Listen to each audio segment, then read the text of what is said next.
সংগ্রামী আমির, ভাষা সৈনিক, কেয়ারটেকার সরকার ফর্মুলার রূপকার, বিশ্বের শত কোটি নির্যাতিত নিপীড়িত মজলুম মানুষের নয়নমণি, নন্দিত জননেতা অধ্যাপক গোলাম আজম, অধ্যাপক গোলাম আজম।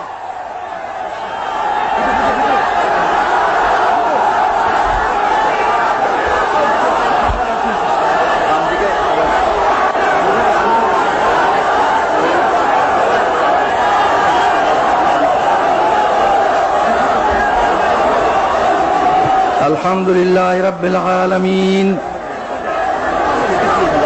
আলহামদুলিল্লাহ রাব্বিল আলামিন, ওয়াসসালাতু ওয়াসসালামু আলা সাইয়্যিদিল মুরসালিন ওয়া আলা আলিহি ওয়া আসহাবিহি আজমাইন। এই শুকরিয়া দিবস উপলক্ষে আয়োজিত এই মহাসমাবেশের সভাপতি, ইসলামী আন্দোলনের নেতৃবৃন্দ, আর আমার প্রিয় সংগ্রামী দেশবাসী, আসসালামু আলাইকুম ওয়া রাহমাতুল্লাহ।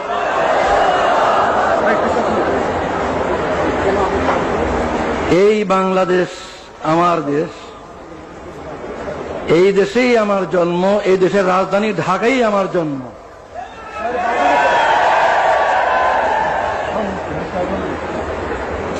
জন্মগত নাগরিকত্ব আল্লাহর দান। কে কোথায় জন্ম নেবে এটা ফয়সালা তিনি করেন। এই জন্মসূত্রে নাগরিকত্ব কেড়ে নেওয়ার কোনো অধিকার নেই। তবু কেড়ে নেওয়া হয়েছিল। আজ আমার কোনো দুঃখ নাই, আমার কোনো দুঃখ নাই। আল্লাহ তাআলা সম্মানের সঙ্গে আমার দেশের সর্বোচ্চ আদালতের মাধ্যমে আমার নাগরিকত্ব ফিরিয়ে দিয়েছেন, আলহামদুলিল্লাহ।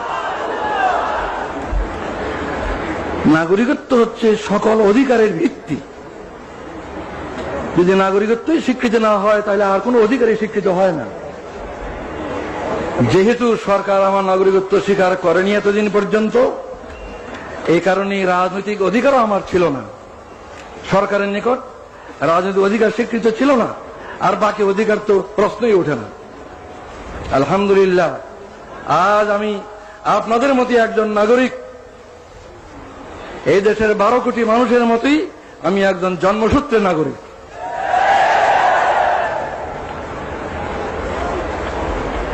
আজ 23 বছর পর আমার প্রিয় দেশবাসীর সামনে হাজির হওয়ার আমার সৌভাগ্য হলো। 23 বছর পূর্বে আমার এই প্রিয় দেশের মাঠ, ময়দান, রাজপথ আমার বিচরণ ক্ষেত্র ছিল। এই 23টি বছর আমার জীবন থেকে কেড়ে নেওয়া হয়েছে।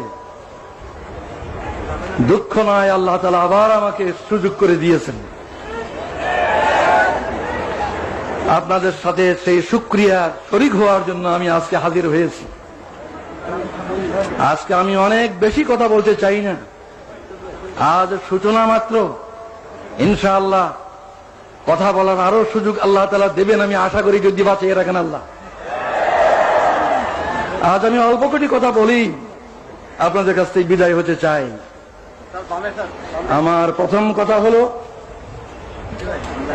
23 বছর পর, বিগত 23 বছরের দিকে আমি দৃষ্টি দিয়ে শ্রদ্ধার সঙ্গে স্মরণ করছি আমার এই দেশের অনেক বড় বড় নেতাকে, যারা দুনিয়া থেকে চলে গিয়েছেন।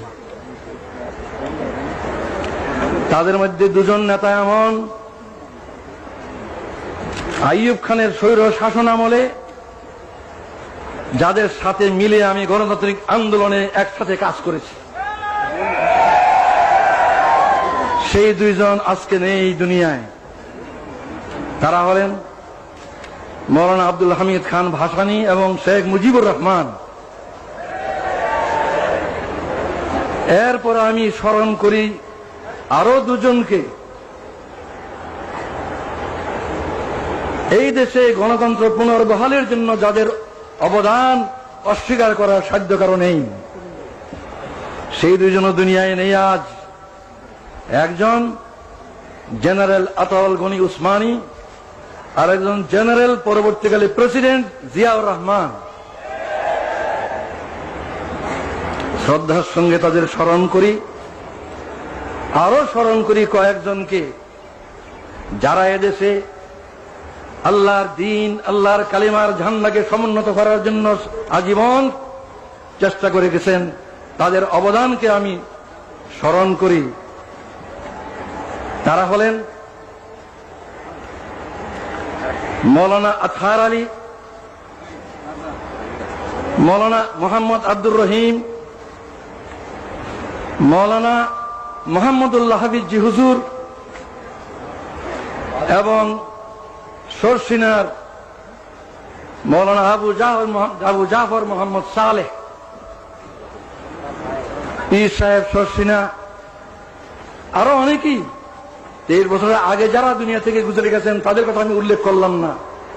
এই 23 বছরে যাদেরকে হারিয়েছি তাদের কথা স্মরণ করে, শ্রদ্ধার সঙ্গে স্মরণ করে আমি আমার এই দ্বিতীয় কথা শেষ করলাম। এরপর 72 বছর বয়সে দাঁড়িয়ে আমি ভাবছি যে আমার ডাক কবে আসে আল্লাহর পক্ষ থেকে। তিনি কতদিন দুনিয়াতে আমাকে কাজ করার সুযোগ দেবেন তিনি জানেন। আমার কোনো ব্যক্তিগত উচ্চাকাঙ্ক্ষা নাই। আমি নিজে দেশের বড় কিছু হব, দেশের কোনো কর্তা হব, এই ধরনের কোনো কামনা আমার নাই। কিন্তু একটি কামনাই আমাকে অস্থির করে যে দুনিয়া থেকে যখন বিদায় নেব তখন আমার এই দেশবাসীর 12 কোটি মানুষকে কি অবস্থায় আমি রেখে যাব। তাদেরকে সুখী নিরাপত্তাবোধ নিয়ে বেঁচে থাকার মতো অবস্থায় রেখে যেতে পারবো কিনা, এটা আমার সবচেয়ে বড় চিন্তা। ক্ষুধা তৃষ্ণা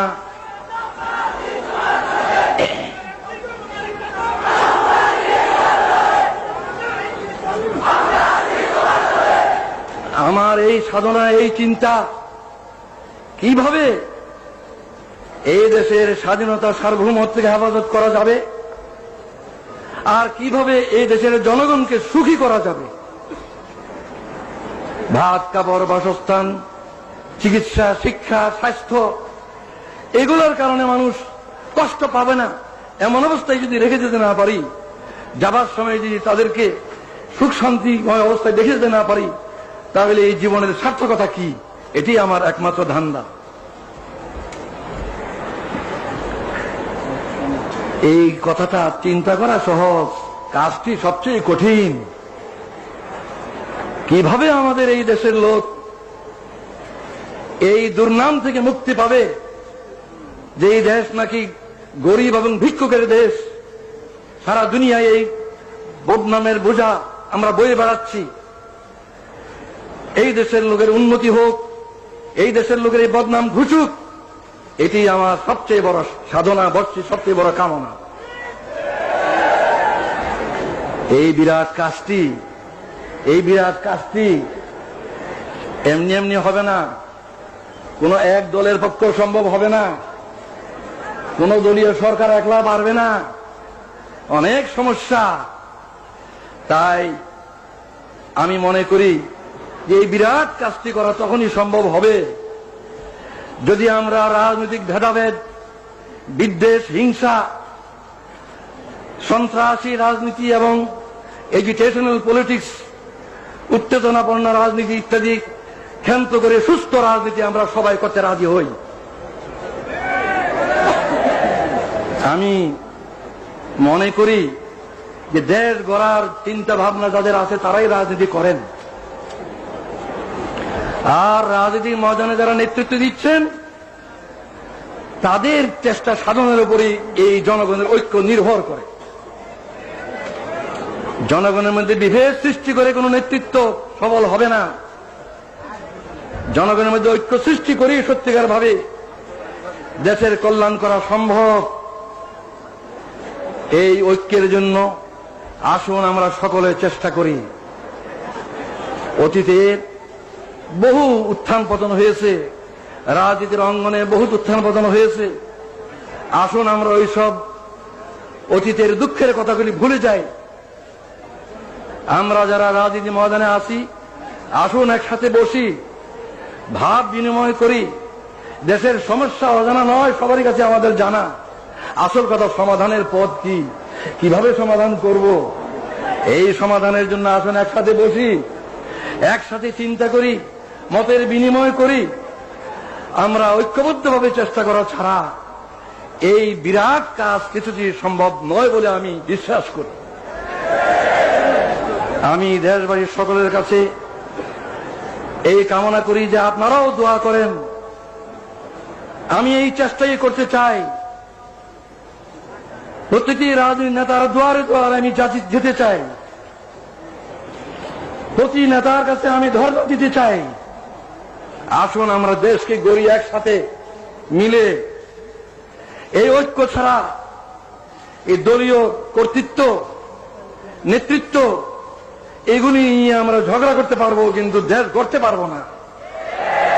এগুলি নিয়ে আমরা মারামারি কাটাকাটি করতে পারবো, কিন্তু জনগণকে সুখ শান্তি দিতে পারবো না। আমি আর বেশি কথা বলতে চাই না।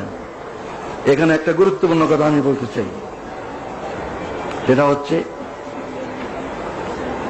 রাজনীতির ময়দানে যারা কাজ করেন, বিভিন্ন দলের মধ্যে মতের পার্থক্য থাকা খুবই স্বাভাবিক, এবং এই পার্থক্যের কারণে রাজনৈতিক সিদ্ধান্ত ভিন্ন ভিন্ন হয়। বিভিন্ন দলের বিভিন্ন রকম রাজনৈতিক সিদ্ধান্ত হয়, এবং এক দলের সিদ্ধান্ত আরেক দলের নিকট গ্রহণযোগ্য হয় না। এটা হয়েই থাকে, এটা স্বাভাবিক। এই কারণে আমাদের মধ্যে যে দূরত্ব পারস্পরিক, এই দূরত্ব দূর করতে হবে। আর দূর করার পথ এটাই যে অতীতকে ভুলে যাওয়া। আমার বিরুদ্ধে যারা ব্যাপক অপপ্রচার করেছেন বহু বছর থেকে, আমি তাদের অপপ্রচারকে কিছুই মনে করি না।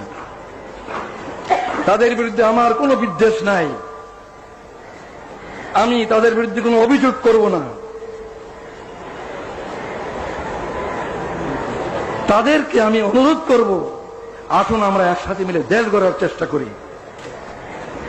আমারও যদি কোনো ভুল হয়ে থাকে, ইচ্ছাকৃতভাবে দেশের এবং জনগণের ক্ষতির কোনো চেষ্টা আল্লাহর রহমতে আমি কোনোদিন করিনি।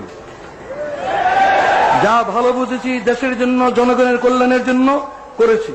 এরপরেও মানুষের ভুল হয়, ভুল হতে পারে। কেউ আমার কোনো কাজকে ভুল মনে করতে পারেন, সাধারণত তাদেরকে আমি দোষী বলবো না। নবী ছাড়া কে দোষী নয়? দোষ কম বেশি সবারই আছে। তাই যারা আমার কোনো কাজকে ভুল মনে করেছেন, আমার কোনো কাজে অসন্তুষ্ট হয়েছেন, আমার কোনো কাজে ব্যথিত হয়েছেন, দুঃখ পেয়েছেন, আমি তাদের সবার কাছে জানাচ্ছি, আপনাদের এই বেদনার সঙ্গে আমি শরিক, আমিও দুঃখিত। আমি আল্লাহর কাছে দোয়া করি যাতে আমি বাকি জীবন যা কিছু করি কারো মনে দুঃখ না দিই, কারো মনে দুঃখ না আসে এমন ভাবে যেন আমি কাজ করতে পারি। আপনারাও এই দোয়া করুন। সর্বশেষে যে ঐক্যের কথা আমি আজ বলছি, এই ঐক্যের তো ভিত্তি চাই। ঐক্যের কথা সকলেই বলেন, অনেকেই বলেন, কিন্তু ঐক্যের একটা ভিত্তি প্রয়োজন। বিনা ভিত্তিতে ঐক্য কিছুতে পেরে দাঁড়াবে। আমার দৃষ্টিতে ঐক্যের ভিত্তি দুটো, একটা রাজনৈতিক ঐক্য আর একটা আদর্শিক ঐক্য। রাজনৈতিক ঐক্য, আদর্শিক ঐক্য, এই দুটো ঐক্যের ভিত্তিতে আমরা এই দেশের 12 কোটি মানুষকে ঐক্যবদ্ধ করতে পারি। রাজনৈতিক ঐক্য মানে হচ্ছে এই বাংলাদেশের যে সীমানা, এই সীমানার ভিতরে যে বাংলাদেশ, এই বাংলাদেশের স্বাধীনতা সার্বভৌমত্বকে হেফাজত করতে হবে। অত্যন্ত বেদনার সঙ্গে লক্ষ্য করছি, বিদেশ থেকে এসে কিছু লোক আমাদের দেশে এই কথা বলার সাহস পায় যে 47-এর সীমানা উঠিয়ে দিতে হবে। 47 সীমানা উঠে দিলে বাংলাদেশ কোথায় থাকবে? 47 ভারত ভাগ করে যে সীমানা ঠিক করা হয়েছিল, সেই সীমানায় কি বাংলাদেশের সীমানা নয়? 71 কি সেই সীমানার ভিতরে স্বাধীন বাংলাদেশ কায়েম হয়নি? এই সীমানার হেফাজত করা হলো রাজনৈতিক ঐক্যের পয়লা ভিত্তি, রাজনৈতিক ঐক্যের ভিত্তি এটাই। যারা এই সীমানা তুলে দিতে চায় তারা এদেশের স্বাধীনতার রক্ষক হতে পারে না। যারা এই সীমানা তুলে দিতে চায় তারা এদেশের স্বাধীনতার সার্বভৌমত্বে বিশ্বাস করে না। আমি বিশ্বাস করি দেশের দায়িত্বশীল সকল রাজনৈতিক দল এই বিষয়ে একমত যে বাংলাদেশের এই সীমানার ভিতরে যে সীমানা 47 হয়েছিল এবং 71 যে সীমানাকে নিয়ে স্বাধীন সার্বভৌম বাংলাদেশ প্রতিষ্ঠিত হয়েছে, এই সীমানার হেফাজত করা আমাদের সকলের পবিত্র দায়িত্ব এবং এটা আমাদের রাজনৈতিক ঐক্যের ভিত্তি। কিন্তু রাজনৈতিক ঐক্য কি যথেষ্ট? রাজনৈতিক ঐক্য কখনো যথেষ্ট নয়। আদর্শিক ঐক্য ব্যতীত রাজনৈতিক ঐক্য ক্রিয়াশীল হয় না। আমি অনেক ভেবে চিন্তে তালাশ করে দেখেছি যে 3টি কথাই হচ্ছে আদর্শিক ভিত্তি। 3টি কথাই হচ্ছে আদর্শিক ভিত্তি। আল্লাহ যিনি আমাদেরকে সৃষ্টি করেছেন, যিনি আমাদের মনিব, মাহবুদ, প্রভু, সেই আল্লাহ ঐক্যের, আদর্শিক ঐক্যের পয়লা ভিত্তি। সেই আল্লাহ মানব জাতির দিশারি হিসাবে, পথ প্রদর্শক হিসাবে তার রসুলকে পাঠিয়েছেন, যুগে যুগে রসুলগণকে পাঠিয়েছেন। সর্বশ্রেষ্ঠ রসুল মুহাম্মদ রাসূলুল্লাহ সাল্লাল্লাহু আলাইহি ওয়াসাল্লাম হচ্ছে দ্বিতীয় আদর্শিক ভিত্তি। তৃতীয় আদর্শিক ভিত্তি হচ্ছে আল কোরআন, যা মানব জাতির জীবন বিধান আল্লাহর পক্ষ থেকে রসুলের মাধ্যমে এসেছে। এই আল্লাহ, আল্লাহর রসুল এবং আল্লাহর কোরআন এর কোনটাই জামাত ইসলামীর দলীয় সম্পদ নয়।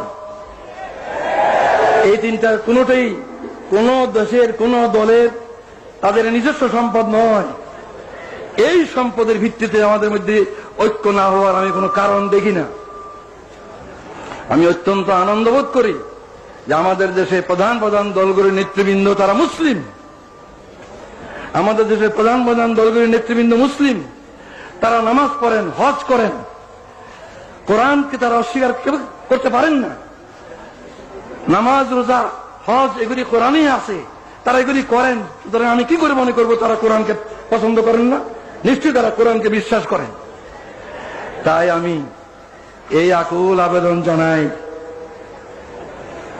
রাজনৈতিক ঐক্যের ভিত্তি বাংলাদেশের সার্বভৌমত্ব এবং স্বাধীনতাকে রক্ষা, আর আদর্শিক ভিত্তি হচ্ছে আল্লাহর প্রতি দৃঢ় বিশ্বাস এবং আস্থা, যেটা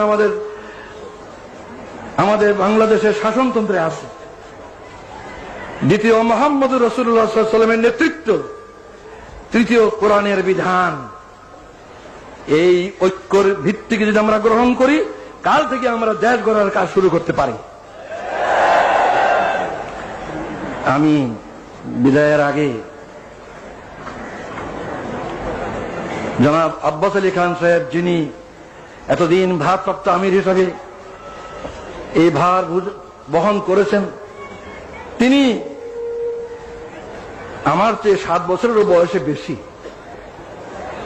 আমি 72 আর উনি 79। এই বয়সে উনি যে বিরাট দায়িত্ব পালন করেছেন, আমার কাঁধের বোঝা তার কাঁধে নিয়ে যে দায়িত্ব পালন করেছেন, সেজন্য এই সক্ষমতার জন্য আমি আল্লাহ শুকরিয়া জানাই। আমি তাকে মুরব্বী মনে করি বয়সের দিক দিয়ে। আমি তাকে অনুরোধ জানাই যে তিনি আমার জন্য দোয়া করবেন, যেন আমার বাকি জীবন এই দেশের কল্যাণের জন্য, এই দেশের জনগণের সমৃদ্ধি উন্নতির জন্য, সুখ শান্তির জন্য ঠিক মতো কাজ করতে পারি। আর জাতীয় ঐক্য সৃষ্টির জন্য যে আমি নিয়ত করেছি, সেই নিয়ত যেন আল্লাহ তাআলা আমার পুরা করেন, এই দোয়া করার